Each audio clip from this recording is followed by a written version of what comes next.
What's so great about the Ninja Pulse is the versatility. Let me walk you through the assembly of the single serve blending and drinking cup. Take your single serve cup, add the ingredients for a great smoothie, complete juice, or a frozen blended drink. Add your ingredients, then take the Ninja Blade technology. Again, be careful, they are sharp. Screw them on to the single serve cup. Remember, righty-tighty, lefty-loosey. Make sure that it's nice and tight before you place it on the motor base. Now let's get to pulsing. Attach your single serve cup to the motor base by aligning the tabs on the cup with the notches on the base. Then turn clockwise slightly. Now the pulse is activated.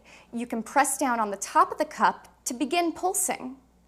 Once you're done and you're ready for that delicious drink, turn counterclockwise slightly, remove the cup.